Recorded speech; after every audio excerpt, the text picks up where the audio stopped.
Black Journal investigates black or white superiority. When Black Journal originates in various cities, viewers in that area can participate by calling in. This edition from New York features Dr. Francis Welsing, Professor of Psychiatry, Howard University College of Medicine, and Dr. William Shockley, Professor of Physics, Stanford University. And now our host, the executive producer, Tony Brown. Hello, welcome to this edition of Black Journal. We have two very prominent educators, scholars on Black Journal tonight, and we feel that it is important to defend the First Amendment rights of all Americans. Dr. William Shockley, one of our guests, has had quite a difficult time speaking at some universities, and particularly some black college students do not agree with his theories. On Black Journal, we feel that Dr. Shockley's rights in the First Amendment area are parallel to black people's rights. That is, that Dr. Shockley must have a platform for his views if black people are to have a platform for their views. Dr. Frances Welsing, on the other side, has difficulty in expressing her views on legitimate mass media outlets because many whites do not agree with her theory of genetics. Now let's find out what the controversy is about. Dr. Shockley, please give us the benefit basically of what your theory is.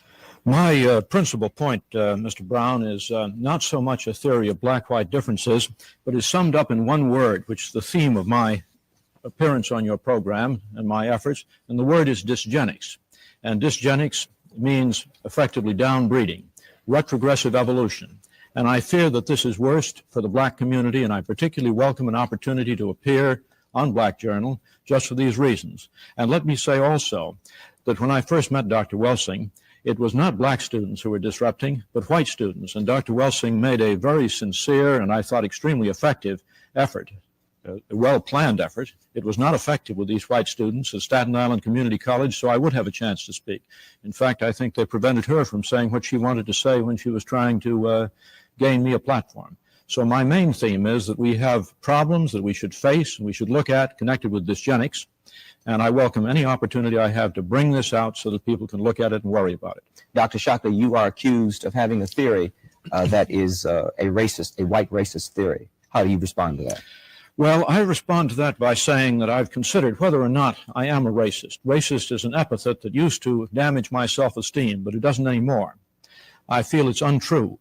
If you look in the dictionary as to what racist means, it means emotional feelings, irrational feelings associated with fear and hate. If I really had those, I don't think I would be here this evening. I feel that what I'm engaged in is a demand for diagnosis, and I'd like to say some more about this chart, which we'll come to probably later, which shows the disproportionate rates of reproduction for the least effective elements of the black community. I'd like to say more about that than we should in just this brief introduction. But I think there is another word that better describes what I'm involved in, and that word is raceology, which means a scientific analysis of racial differences. And I have a faith that reason is a good thing, and I feel, as you do about the First Amendment, but maybe with a slightly different emphasis. I think the really important thing about the First Amendment is it is a way of guaranteeing a high likelihood that truth will emerge as a result of conflicting ideas being expressed, and I have a thesis and a basic belief that truth is a good thing and will be of benefit to man. Thank you. Dr. Frances Welsing, give us the benefit of your theory, please. Well, my theory was, I wrote the paper in 1969. I wrote a paper called The Crest Theory of Color Confrontation and Racism. And the sole reason behind writing that paper was an attempt to understand the behavior of white people in relationship to all people of color, every place in the world, black, brown, red, and yellow people. And the paper was presented to the Americans at the National Medical Association, the section on psychiatry in neurology, because back in 1969, the Black Caucus in the American Psychiatric Association, we had said that racism, and when we talk about racism, we're talking about the white supremacy behavior of white people. That racism was the number one mental health problem in the nation, and it was the number one cause of other mental health problems. And I wanted to understand what this thing of racism really is all about, because it's the thing that has caused woe and misery and suffering for the vast majority of the people on this planet that are classified as non-white. And in my attempt to understand why the necessity of white people to keep saying that white is superior and that the condition of non-white is inferior. And the more I thought about it, in conjunction with an idea that a friend of mine had, that racism was a worldwide behavioral system for the maintenance of white supremacy by a small minority of people, I put those ideas together with what we know about genetics, what we know about the condition of skin whiteness itself. The condition of skin whiteness is the genetic inability to produce skin pigment called melanin. This is a genetic recessive trait. It is a genetic deficiency state, not as defined by Francis Welsing, but defined by geneticists and dermatologists, that the inability to produce the skin pigment of melanin or melanin pigment is described as albinism.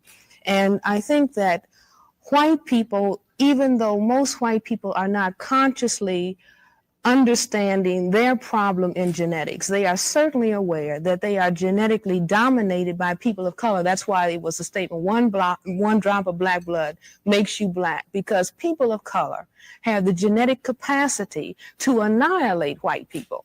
And so unless white people control the reproductivity of people of color, then we can postulate that perhaps one day there won't be any white people. And I think that the very survival of white people necessitates that they project genetic inferiority on people of color, because it is they who really are aware that they are genetic recessive and perhaps genetically inferior to people of color. And I am not saying this to call the condition of skin whiteness to say, well, no, white people are inferior. I'm not saying it for that purpose, but I think that it is of prime importance for the majority of people in the world to understand why it is that white people have to, the effective majority, large numbers of white people, have to move in a hostile, in an aggressive way against people of color, and have to constantly focus on it's you who's genetically inferior, because they realize that there's something wrong with their genetic status. Now, may I take a call? Oh, sure, all right. please. Let me,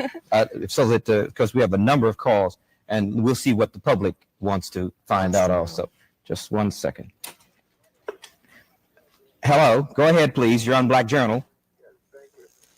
I would like to ask a question. Why does the doctor feel that his theory, Dr. Shockley, why does he feel that your theory is correct? Well, let me say that's a long question. Let me point out one aspect. It's a question that calls for a very long answer. I think I might just at this point say that in a time like 1 hour, we may expose a problem and encourage thinking about it, and this is a very valuable thing. But to cover either Dr. Welsing's views or mine, and let me say here are, just to show that these things exist, is a pamphlet that she was good enough to give me some time ago. This one's upside down. Well, that one's upside down. Yeah, thank you. Right. And this is one of my own. It's actually a collection of a debate. The imperative of ethnic education is yours. This is the issue of the journal. Mine was, the title of my paper is somewhat different from this, but I want to say that, speaking for myself, if people would like to write to me at Stanford University, I have a post box there, post box S, which is the same as Shockley and Stanford. I will try to supply more information, and I'm sure Dr. Welsing will say what she can do about telling people how to reach her pamphlet. Okay. But now let me say this chart that I held up a moment ago is very important in respect to this question of why I think there may be what proves a basic difference. But I'm going to say that if there were not a basic difference in intellectual capacity in the past, there probably will be a basic difference between black and white intellectual capacity in the future, simply because of the reproduction patterns. And these are Census Bureau data, and this is the most threatening aspect. And what it indicates is that for the black women of the lowest intellectual social class, which are rural farm women, generally the education is least, the average number of children is 5.4. For women with college degrees, it's 1.9. And so this is definitely unfavorable. It is reproducing far more at the bottom end and not enough to keep even at the top end. Dr. Shockley, can for whites, let me just finish this. For whites, the numbers are also in this direction, but nowhere nearly as severe. Dr. Shockley, I think that in all fairness, you should explain to the audience why it is that you have, first of all, you have a very large segment of the black population who are on farms, who are deprived in cities. Why don't you explain at the time that you're showing this, who is keeping black people in a situation like they're in? I mean, it could be, you could turn it around the other way, where you could have very large numbers of black people who are exposed to educational opportunities like white people, who are exposed to housing, who are exposed to health facilities. Why don't you explain that at the same time that you put figures like that? I'm sure you would explain it, No, but Dr. I think Welsing, it's important. but in one must say answering- first things first. And you've raised the basic question there, and that is whether the disadvantages are primarily a lack of opportunity or whether they are primarily a basic genetic difference. And let me mention one thing, which is that in certain areas there is no doubt about black superiority. Blacks are superior in visual acuity, and they're superior in a systematic way. Now, I don't expect that people will understand the details of this, but I simply want to show that quantitative work can be done. This happens to be a research job of my own. And what it shows, because these points that you see here lie on a line, which is not the central line, but they lie systematically on a line, what it says is that so far as visual acuity is concerned, blacks are systematically better than whites. It's as if their bell-shaped curve, their distribution curve, were pushed upwards compared to whites for visual acuity, or at least for the avoidance of bad eyesight, such that if the same shift occurred for IQ, it would mean that the average IQ distribution would be up by 9 points rather than down by about 15 points, which is the typical average. Dr. Shockley, visual acuity is probably something that the system of white supremacy has not necessarily seen the need to affect the environment that black people are in, so that it will alter the fact that they have visual acuity that is superior to whites. The fact of visual acuity is not attacked in the same way as educational opportunity and job performance is attacked. And I think that it's evidence for a genetic difference. Well, you see what I'm saying? There might be many, many more genetic differences where people of color appear superior. If I may, we have a number of people and would like to get to as many as possible. If you could make your answers, not to compromise your explanation, but if you could make your answers as succinct, I would appreciate it, because we would like to involve the public as much as we can. One moment, please. You're on Black Journal. Go ahead, please. Yes, I was wondering if Dr. Shockley could explain the basic difference between the course he is taking in explaining white supremacy and the course that Hitler took during the Nazism reign. Thank you. Well, there are enormous differences. In fact, the lesson to be learned from Nazi history is frequently very misunderstood, and it is a lesson which Mr. Brown has told us about earlier. It's the First Amendment. It's not that eugenics is intolerable. Actually, the eugenic programs, which are the opposite of dysgenics, eugenic programs are not inconceivable. They're not inhumane. Denmark has been carrying out programs with strong eugenic implications for maybe 30 years. And it's important to note that since World War II, Denmark's per capita homicide rate dropped and is now approximately 1/20th.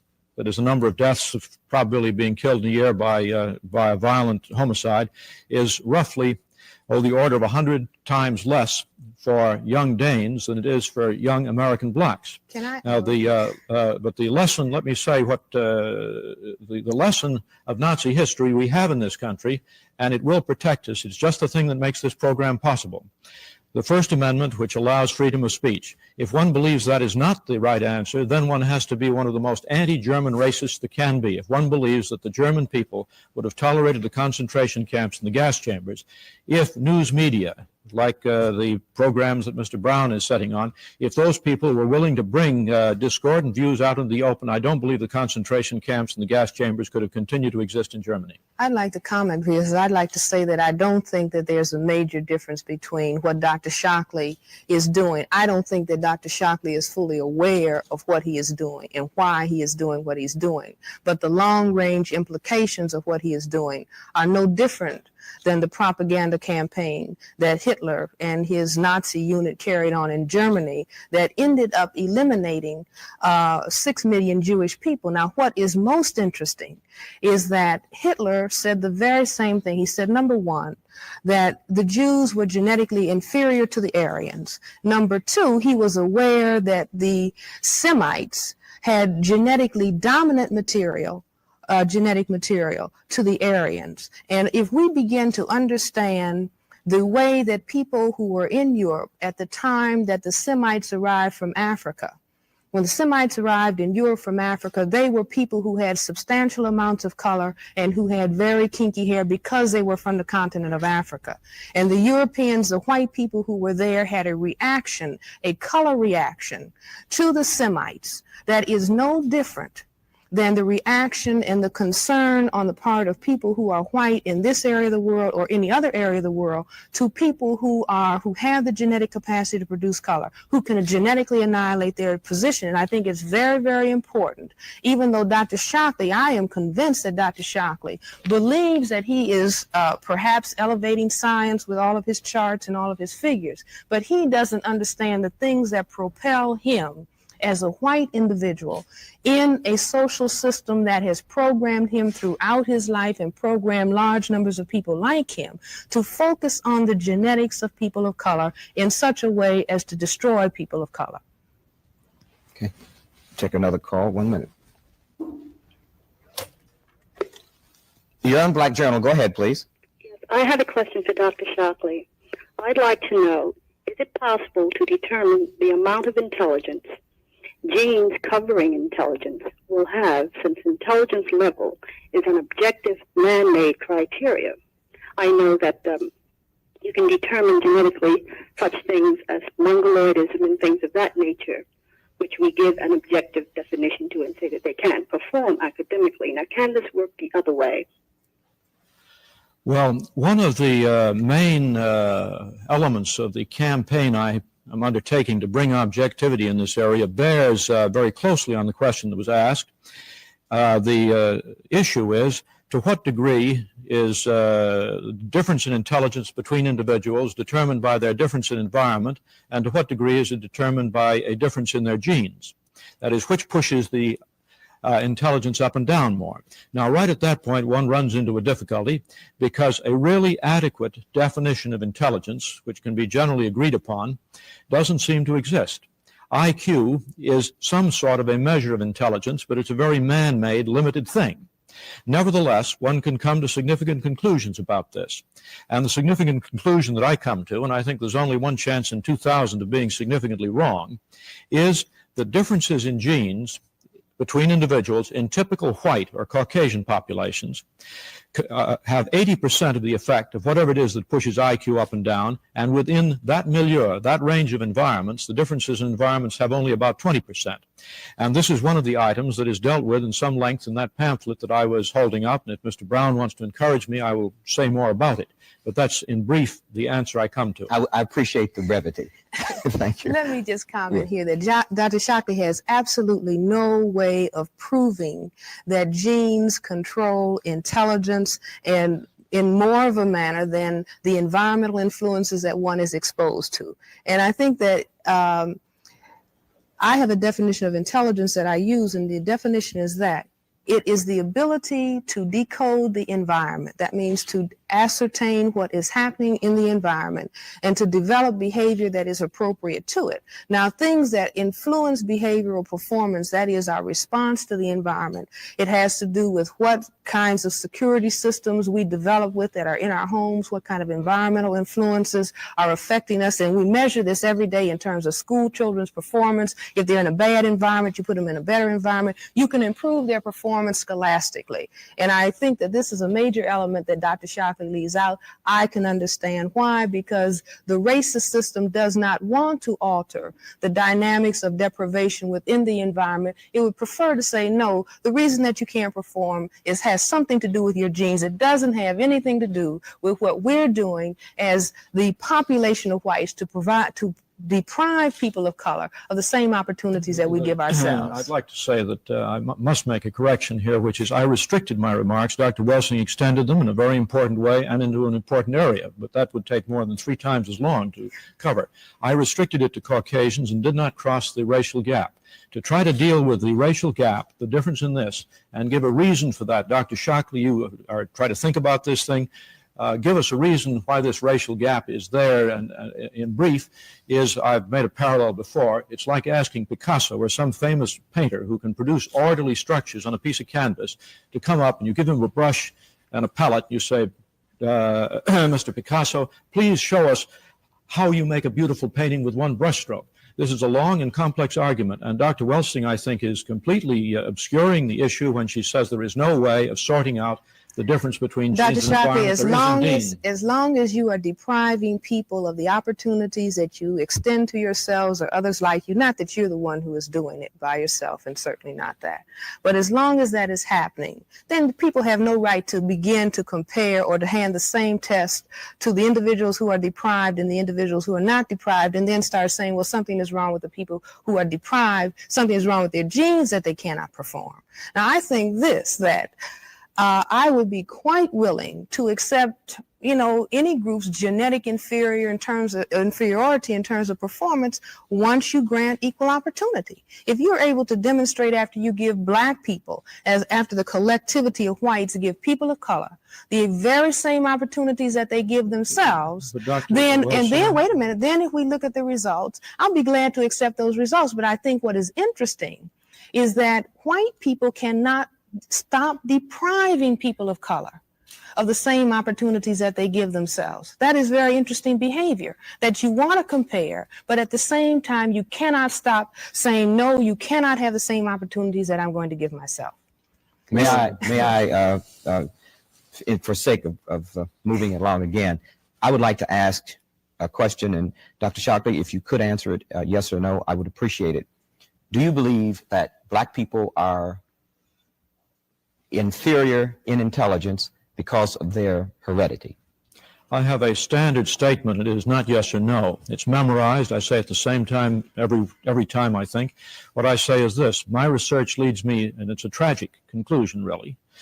My research leads me inescapably to the opinion that the major cause of the American Negro's intellectual and social deficits is hereditary and racially genetic in origin, and thus not remediable to a major degree by practical improvements in environment. All right, if you believe that the position relatively of black Americans to white Americans is based on a genetic inferiority, and I will accept the responsibility for that word, then what do you see as the solution to the problem?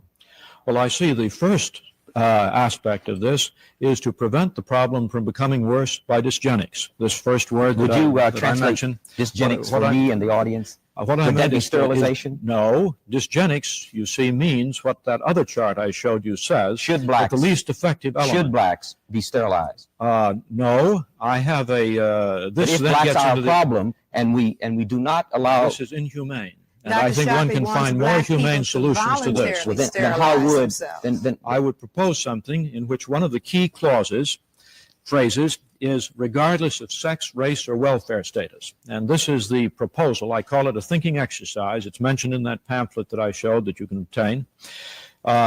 And it goes this way, that you would offer a bonus to everyone to be sterilized. Now, we know we have a population explosion problem. We know that in India, that bonuses in the form of transistor radios are offered to people. Would this bonus be directed to black people specifically, more than whites? Mr. Brown, what did I say just a moment ago? I said, regardless of sex, race, or welfare status. Now, there is a group. Dr. Shockley. That's what I say. There is a group of white people to whom this offer should be made also. Absolutely. Now, the offer is based upon the best estimates, best scientific estimates that one can have of any genetically carried disabilities. Now, there are some, I think, that any humane person would have no doubt about. And Dr. Welsing talked about dominant and recessive genes. I want to point out that sometimes a dominant gene can be a very bad thing, and it is a very bad thing for a neurological disease called Huntington's chorea, which is something Which like is more multiple prominent sclerosis. in white people than black people. That is correct. And I think that one should offer a large bonus for anyone who might be Dr. potentially Shockley, carrying Huntington's chorea. Dr. Shockley, are Beyond you this, it goes aware- on with some other factors in this, but Dr. Welsing wishes to speak. Are you aware that white people have more genetic diseases that affect their nervous system than people of color, than black people? I wouldn't be at all surprised. And I think Now, blacks apparently have higher heart problems. Would you suggest that all of these white people who are carrying these defective genes, you know, whose families may carry these defective genes, that they be examined and it would be suggested to them that they be sterilized? Would you suggest this? Yes, I think I would probably in general, but this is so. You see, but one thing that you are fully aware, that historically in the area of the world in which you live,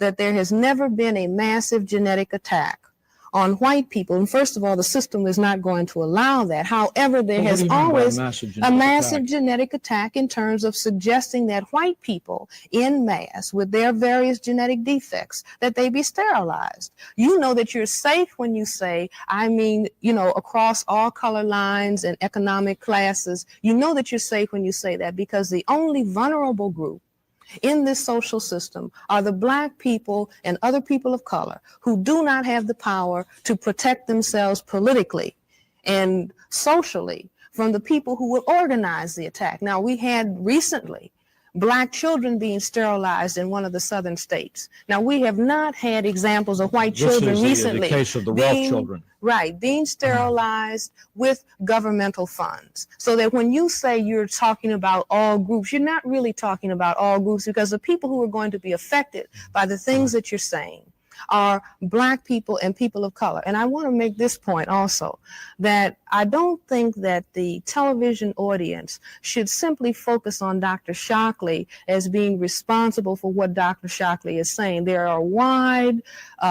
a wide segment of the population that seems to need the kind of reinforcement that Dr. Shockley and the Jensens and the Herrensteins and the others give. There's a need to hear that black people are genetically inferior, just like in the history of Germany, apparently there was a need for that population to hear that the Jews are inferior, so that they can rationalize and justify to themselves the eventual destructive attack that was made in Germany on the Jewish people. And I think that, okay. I would like to go to the next question, but I want to go to the next question, and from this point on, I'm going to interrupt more frequently. But I would like to ask a question. Dr. Shockley, do you feel that your theory is gaining or has support in the governmental areas, the people who could make the decision, let's say, to offer or a bonus for sterilization to people, as you call, I think, the downers in this society?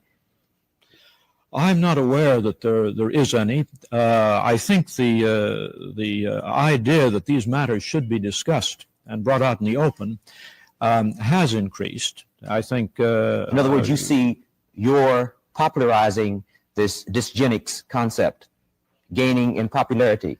Well, I would say it is out in the open, the fact that, the fact that we do not have pickets, as I came in this evening, that there's not the same sort of resentment. I have been on other programs with other moderators, Mr. Brown, in which the hostility and antagonism was so thick. Well, I think that's a very good observation, and I think that if I, as a black moderator, were hostile toward you, that I would prove that your theory is correct. But I think perhaps maybe my behavior will help you to reconsider your theory. Well, and I see you as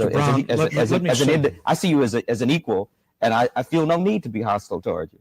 May I take another call now? Thank you so much. Go ahead, John Black Journal, please. Come on now. Could I ask Dr. Shockley, what he thinks of a recent study done in Psychology Today, which indicates that black males lead in mixed groups, and how he would view this in light of his theory? I'm afraid I don't recognize the context. Maybe if you could say a little more. I may not know this particular one, but I may know another one. He's off the air. He's off the air. Did you? I didn't get the gist. Did you get the gist? I didn't understand. Let's go to another question then. All right. Go ahead, John Black Journal, please. Since Dr. Shockley does not have a degree in genetics, what makes him qualified to expound on black inferiority? Well, Let me respond to that. I think that that's interesting because Dr. Shockley's colleagues at Stanford will not let him teach in the genetics courses there, and they do not recognize him. I doubt very seriously whether there's any large number of geneticists that will come out in support of what Dr. Shockley is saying. But in spite of Dr. Shockley's not being a physician, not being trained in genetics, not really being trained to understand the things that influence behavioral performance, of which intelligence testing is really testing that. He is allowed to go on and talk, and he's asked to be on a number of television shows, and he's given very many platforms, and he's given all kinds of newspaper coverage. And I think this is the kind of thing that, as far as I'm concerned, needs to be understood. And I hope that if anything comes out of this program and this discussion, certainly from me, is that instead of looking at Dr. Shockley's figures and charts, certainly black people ought to know that figures on a chart don't mean anything. Figures on a chart have lied about black people historically, and they're still lying about black people. All right, could we give him the opportunity? Dr. Yes. Shockley, would you respond? Yes. I think it's the same question. It's a question of qualifications. Right. I was just looking to see if I had the one most serious reprint here that was published in well, it's not so important that it was published in the Proceedings of the National Academy of Sciences. It is important that it was refereed, which is unusual when a member submits a paper. And this is the paper which gives the best estimate, in my opinion, that exists anywhere, on the fraction of Caucasian ancestry in the California Negro population. I made a small refinement in the work, a small numerical refinement, but a very deep analytic one, on the work done by Professor T.E. Reed of Toronto, who has established from some 3,000 odd Oakland, California Negroes, that these Negroes are 22% Caucasian ancestry with an accuracy of 1%. Now, Reed dealt with an overly simplified model here. He dealt with a model in which he assumed that every Negro in that population had the same fraction of Caucasian ancestry as every other one, which is certainly not true because some of them had probably one white parent. Dr. Shockley, are you saying that light-skinned blacks are more intelligent than dark-skinned blacks? No, I'm not. What is and I'm Dr. glad you brought Shockley that. saying? I'm glad you What brought is that up. Dr. What I'm Shockley saying, saying? but now let's stick to the point. What I'm saying is that I have found this really, in my way of thinking, not a difficult field to get into because, so to speak, there is so much emotional block that the analytical thinking is not very high. And this paper of mine was refereed by Bentley Glass, who is an eminent human geneticist, a past president of the American Association for the Advancement of Science. He told me he'd refereed it when we had lunch together at the academy. They don't ordinarily reveal the referees.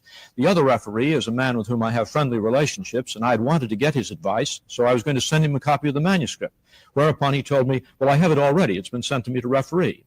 And he was willing to be included in the acknowledgments. This is James F. Crow of the University of Wisconsin.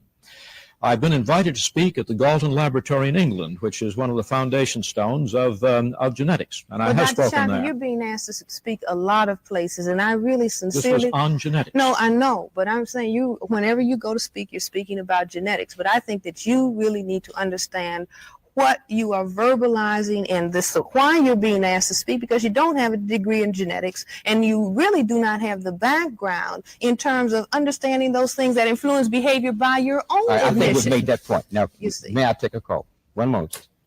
Go ahead, you're on Black Journal, please.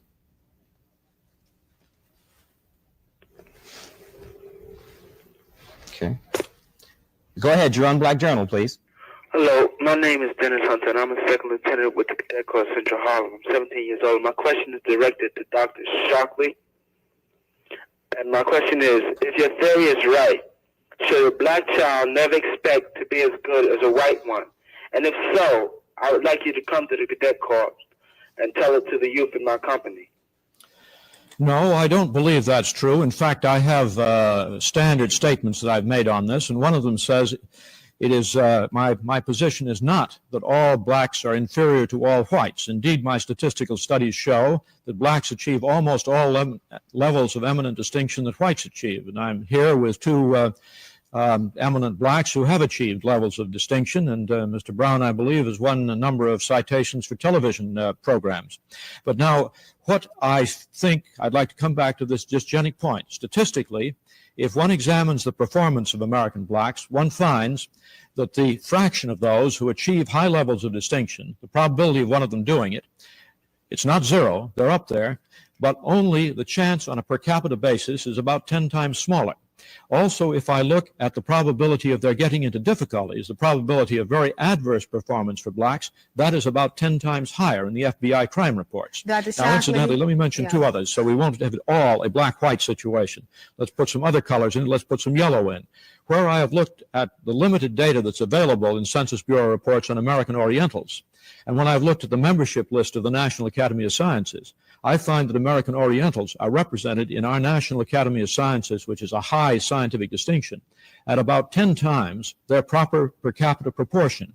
And they're also about 10 times lower in the FBI crime reports. So there are these systematic differences, but I think that if one is to speak to this young man's problem, which I detect the feeling in this, if one tries to live up to things which he is not destined, not equipped to do, I think this may produce a kind of paranoia in which one can't see what is holding him back, and one concludes that the white race is engaging in the sort of things that Dr. Welsing says she has a theory that accounts for it. All right, Dr. Welsing. I lost my point in listening to that. Go ahead with another question. Well, I would just like to say for that black youth that I think that there are a number of black people who could be used as examples for him to have faith in himself and in black people.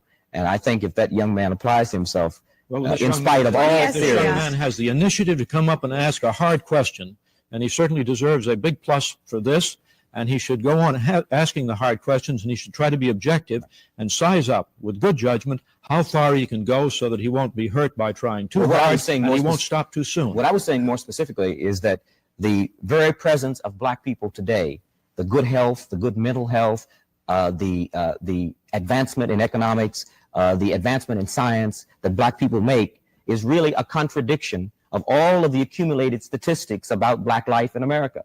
In other words, black people have contradicted with their lives and achievement the statistics that have been compiled all along.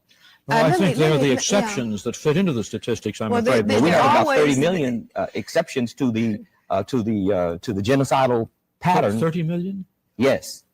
There are about 30 million people now, census-wise, who admit they're black, and there are millions of black people who say they're white, who have, for historical reasons, passed over.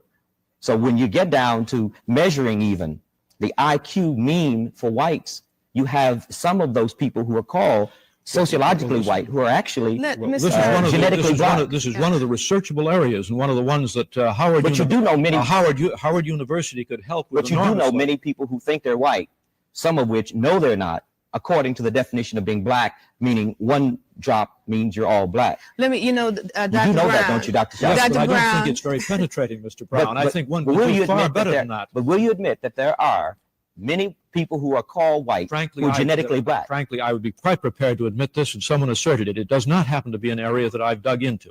But I wouldn't doubt it. But one can do some very scientific and important things with this, and if we have a chance, I'd like to make a proposal as to how this could be done at Howard University. In other words, it's possible that if a group of black geneticists could link up, since you're basing it on let me tell you very simply, I've proposed experiments. I've talked about them before. If you took Howard University, say, and you take some measure of distinction of the Howard faculty, so that you say these are really the top group, these are the groups that are barely making tenure. And if you were to take these two groups as populations of several hundreds and measure them, you could then determine whether one group was more Caucasian than the other. If one does this with California and Georgia, one finds there's about 11% difference in the Caucasian ancestry. I'm going to shout a point. I think it's very important to understand that the white supremacy system, the point that Dr. Shockley is making about if you find black people who have achieved, then you're going to find people who have substantial amounts of so-called white blood, that the white supremacy system has a way of reacting aggressively and hostilely against people relative to the amount of pigment that they can produce, so that the people who have the most difficult time are the people who have the most pigment, and they're the ones who are kept from the jobs and kept from the school opportunities and kept from being supported positively by the social system. Then Dr. Shockley wants to say, well, you see, I have proof of what I'm saying, because you see these people over here who are achieving, they look like they seem to have, white genetic material mixed in with the black. And so that we can throw that out, Dr. Shockley, by understanding how white people how the effective majority of white people seem to relate to the whole color of blackness as opposed to something that is approaching the lack of color, which we call white. I'd like to pick up on what Dr. Welsing has said, because she has been speaking in such general terms. I'd like to read from her pamphlet here one section on this, which I think shows the difference in viewpoint. I don't accept that this is really a valid reaction. As a psychiatrist, I think Dr. Welsing says she has an opinion this is true. But she says that that the color confrontation theory views the objection to sexual intercourse between blacks and whites on this basis, that it results from the great fear that the white male has of the black male's capacity to fulfill the greatest longing of the white female. Now, this is Dr. Welsing's interpretation of the greatest longing of the white female. And this is what Dr. Welsing says it is. Have you asked white female about whether they want to have a black baby? Yes, I asked a few last night. Well, they're not going to tell you, Dr. Shockley. All right, that's what. Now let's see what you say. And what Dr. Welsing says they won't tell, but they really have inside is this: that these white females, what they have, the greatest longing they have is that of conceiving and delivering a product of color. Now, how do you know that's true, Dr. Welsing? What do you have to back that up except your own theory? No. On the basis of white female statements to black male psychiatrists, on the basis of white female statements. Is this a random sample of the population as a whole? Well, not a random sample, but substantial numbers of clinical cases. Now, these are all pathological cases, aren't they, one way or another? See, there's a lot of information. You can't read my whole theory over the television. It's unfortunate. Yeah, just 1 second. Yeah. 1 point. Then are you saying that white women with black men are pathological or sick? She is talking about a group, as I understand, a sample that she got in connection with her psychiatric practice. I may be misunderstanding, but I think that's the sample she had. I'm talking about the behavior of aggression, sexual aggression, moving from white to people of color. Now, we are all aware of the sexual aggression on the part of white males towards black women and other women of color. That's why we have all of these multicolor mixed people that you want to talk about, because of the white male's attraction for black women and other people of color. So that's a demonstrated fact. All right. Now, white females also have a desire for color. Now, you've got, makeup on, and white people spend a lot of time during the summer trying to color themselves and trying to tan themselves, which is also evidence of the desire for color for people who lack the ability to produce color. Now, a white woman is not going to say to the average white man, look, I want to have something that you can't possibly give me. Now, she will only say that to a black man. We see all of the evidence of white women with black men. Those are not black men who have gotten white women. Those are white women who have signaled to a black man that they're available, that I want to be with you. And we see a lot of that. I'm certain that where you come from, California, I'm certain that you have seen a lot of it. You certainly see a lot of it in New York. Now, how do you explain it? The way that white people have explained it is that black men want to rape white women, or that black women, I guess, want to sexually aggress towards white men. But it's only the white group under white supremacy that has had the freedom and the liberty to go out and pick whatever sexual partner they want. Dr. Shockley, how do you respond to that? Well, it had a number of sort of psychiatric factors in here. I think one thing that needs to be emphasized on this is one is dealing with a very small percentage of the population. No, you're dealing with large numbers of people. I mean, all of the mixed people that you talked about a few minutes ago, all of the light brown skinned black people are people who are products of the white male sexual aggression against a woman of color. May I finish? Yeah, please. The point I was going to make is that the women you were talking about, who you say back up your assertion that the greatest longing of the white female is that of conceiving and delivering a product of color. Right. That's what you say. And you believe this applies to almost all white females, or just to a tiny fraction? My point was to a very large number who are willing 50%? The same number, let me say the same number who will chance getting skin cancer by sun tanning. May I go to the next question, please? Okay. Thank you so much.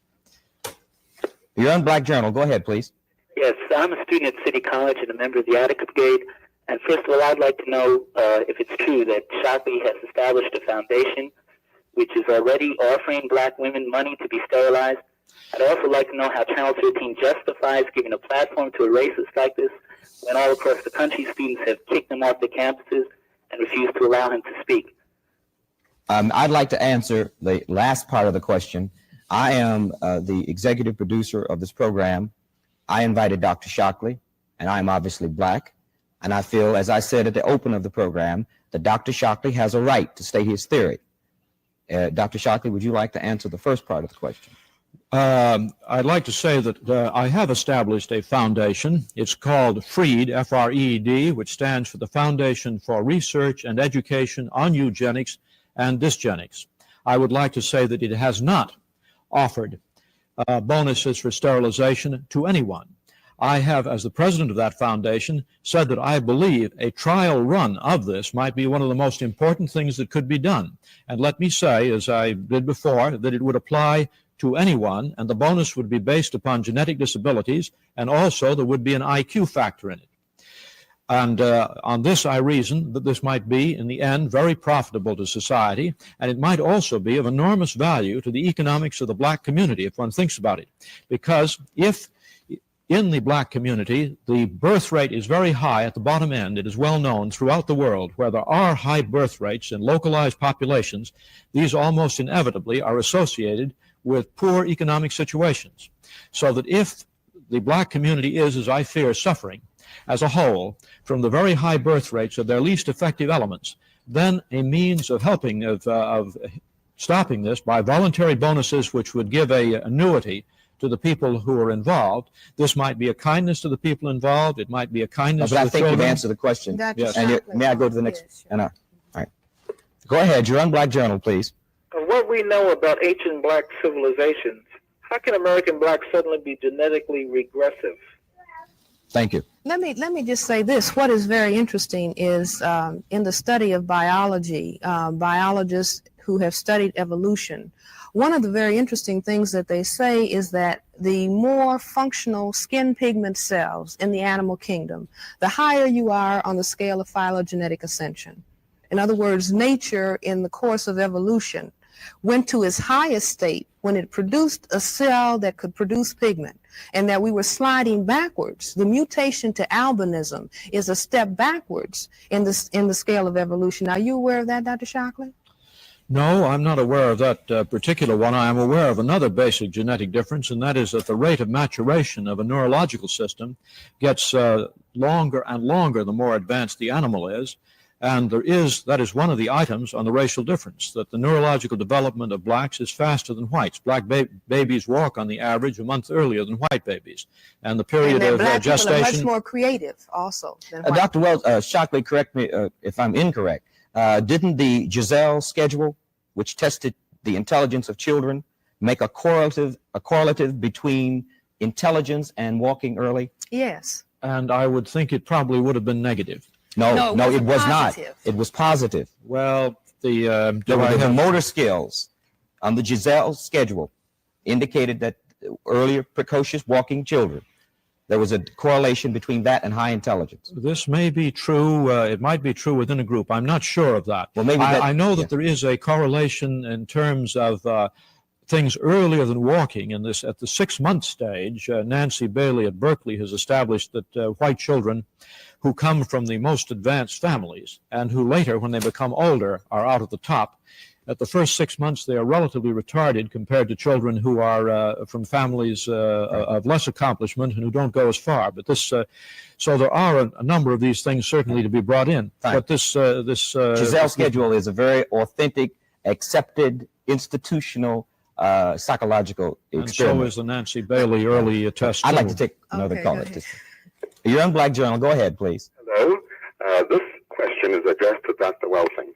First, I would like to say that Mr. Brown and Dr. Welsing disprove immediately Dr. Shockley's concept, because here we have two highly intelligent, gifted people. And but getting this out of the way, Dr. Welsing. Neurological development of blacks in the black community, the birth rate is very high at the bottom end. It is well known throughout the world where there are high birth rates in localized populations. These almost inevitably are associated with poor economic situations. So that if the black community is, as I fear, suffering as a whole from the very high birth rates of their least effective elements, then a means of helping, of stopping this by voluntary bonuses which would give an annuity to the people who are involved. This might be a kindness to the people involved. It might be a kindness to the children. But I think you've answered the question. Dr. Yes. And Shockley. may I go to the next? Yes, sure. All right. Go ahead. You're on Black Journal, please. What we know about ancient black civilizations, how can American blacks suddenly be genetically regressive? Thank you. Let me just say this. What is very interesting is in the study of biology, biologists who have studied evolution, one of the very interesting things that they say is that the more functional skin pigment cells in the animal kingdom, the higher you are on the scale of phylogenetic ascension. In other words, nature in the course of evolution went to its highest state when it produced a cell that could produce pigment, and that we were sliding backwards. The mutation to albinism is a step backwards in the scale of evolution. Are you aware of that, Dr. Shockley? No, I'm not aware of that particular one. I am aware of another basic genetic difference, and that is that the rate of maturation of a neurological system gets longer and longer the more advanced the animal is. And that is one of the items on the racial difference, that the neurological development of blacks is faster than whites. Black babies walk on the average a month earlier than white babies. And the period of black gestation... people are much more creative also than white. Dr. Wells, Shockley, correct me if I'm incorrect. Didn't the Giselle schedule, which tested the intelligence of children, make a correlative between intelligence and walking early? Yes. And I would think it probably would have been negative. No, it was positive. not. It was positive. Well, the motor skills on the Giselle schedule indicated that earlier precocious walking children, there was a correlation between that and high intelligence. This may be true. It might be true within a group. I'm not sure of that. Well, maybe I know that there is a correlation in terms of things earlier than walking. At the 6-month stage, Nancy Bailey at Berkeley has established that white children who come from the most advanced families and who later, when they become older, are out at the top. At the first 6 months, they are relatively retarded compared to children who are from families of less accomplishment and who don't go as far. But so there are a number of these things certainly to be brought in. Fine. But this Giselle schedule is a very authentic, accepted, institutional, psychological experiment. And so is the Nancy Bailey early test. I'd like to take another call. You're on Black Journal. Go ahead, please. Hello. This question is addressed to Dr. Welsing. First, I would like to say that Mr. Brown and Dr. Welsing disprove immediately Dr. Shockley's concept, because here we have two highly intelligent, gifted people. And but getting this out of the way, Dr. Welsing, wouldn't you agree that there is a strong genetic component to the inheritance of intelligence? Geneticists believe that 80% component is hereditary. Let me finish, Dr. Welsing.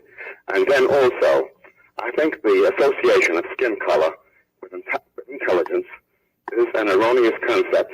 And I want your views on this. Isn't it true that the historic fate of black people, the tragic deprivation, the conditions under which they were raised, any people raised under these conditions would have an hereditary evolutionary background, which could lead to poor capacity to generalize, to conceptualize, to be creative in the form field of ideas, and develop other excellent attributes.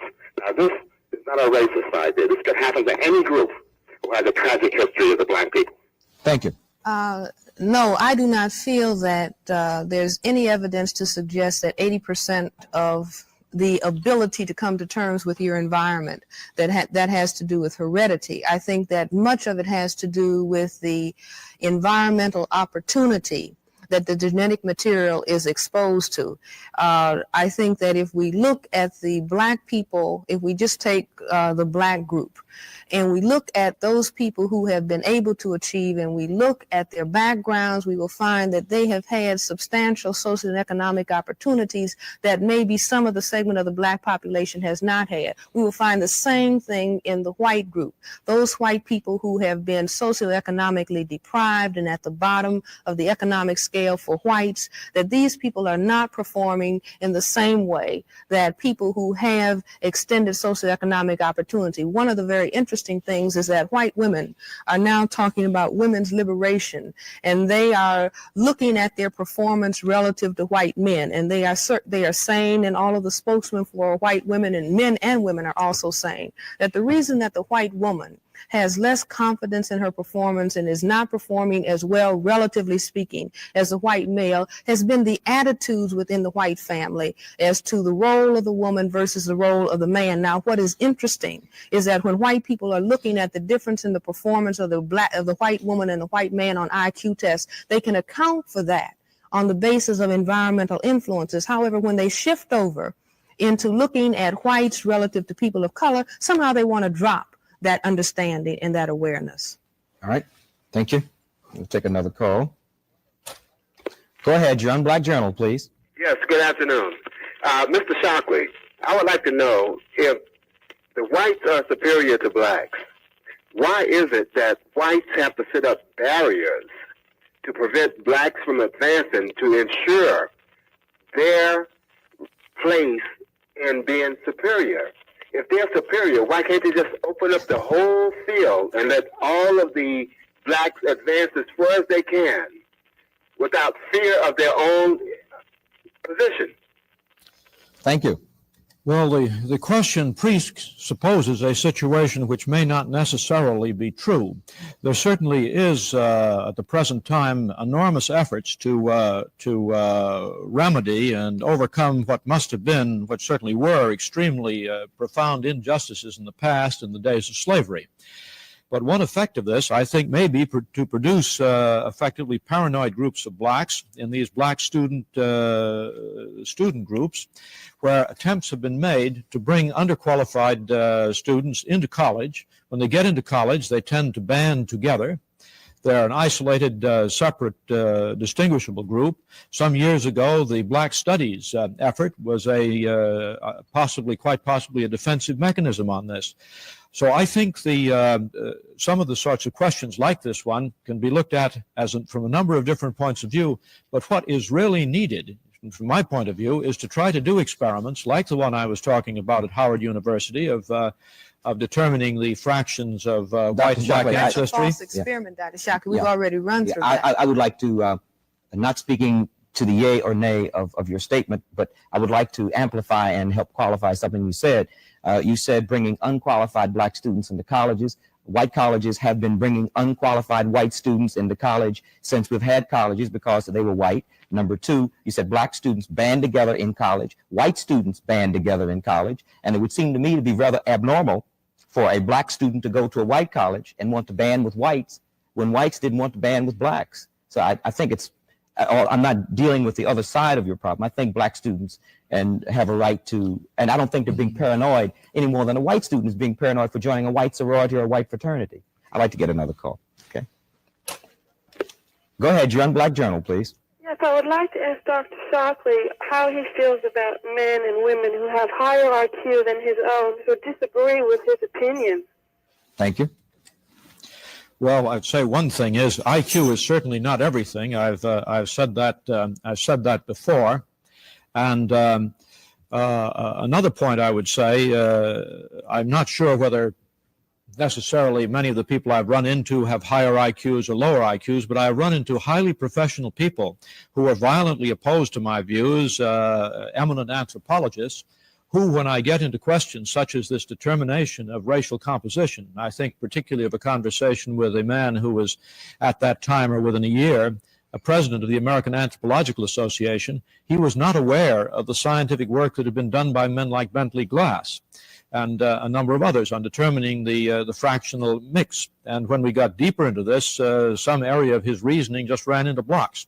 So what I find is, what I conclude is, we're in a situation now which is like the one. I don't compare, let me say right off, I don't want to compare myself with Galileo, but I want to compare the situation which prevails. Nor Hitler. Nor Hitler, no. Well, I think we've covered enough ground for the moment.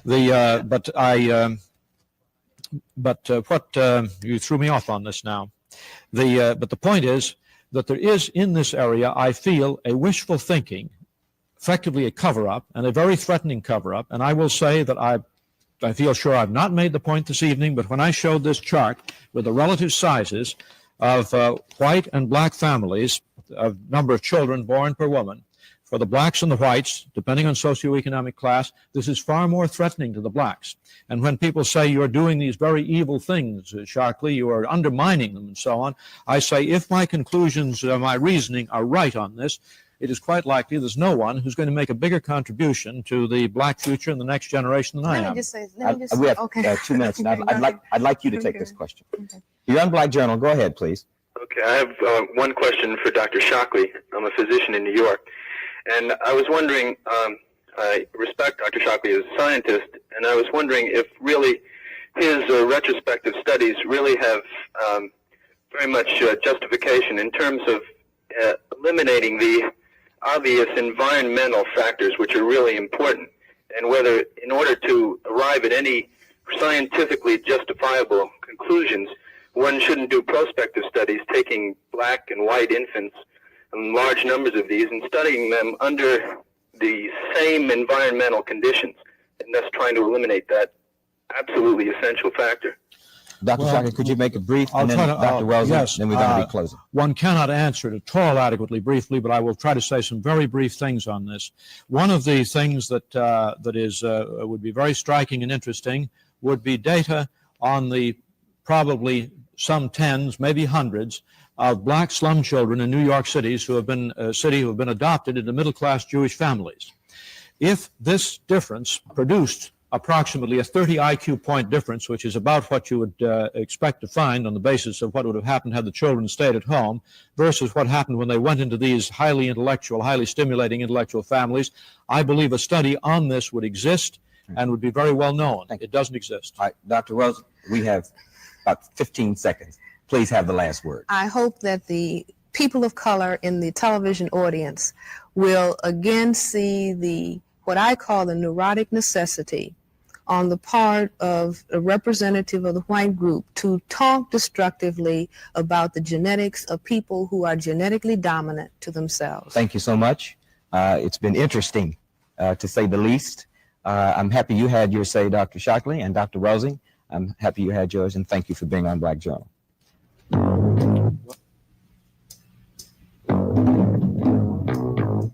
Black or white superiority.